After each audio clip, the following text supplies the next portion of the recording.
So I like to say, like, your well-being is way up here, and it's propped up by two pillars. And the first pillar is so important, and we're all COVID survivors, so we know that, but it's connections. Sure. Connections to big groups, connections to small groups, and I would love to get into that. And then over here is wellness strategies. And it's not a one-size-fits-all world. You know, you might have a little hitch in your giddy-up or a bum knee, or you might be allergic to mornings. I don't know. Yeah.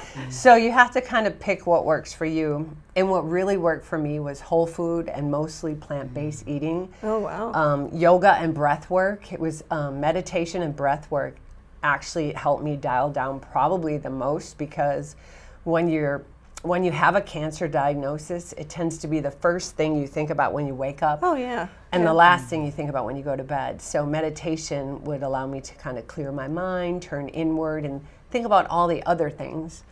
And then surprisingly, because I didn't like it at first, I kind of fought it, journaling. And now I journal all the time, especially gratitude journaling. Journaling helps you pick up patterns, pattern analysis. I felt, why is every Monday like this? Well, because what did I do on the weekend? So that was very helpful.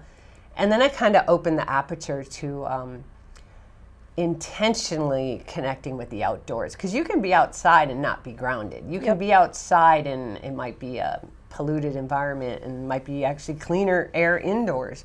So I had to learn about intentionality with that.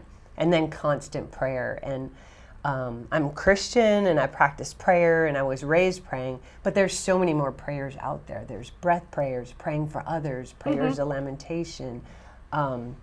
It really kind of helps. So you kind of weave them all together and you have a strategy now. You have this is my recipe for living.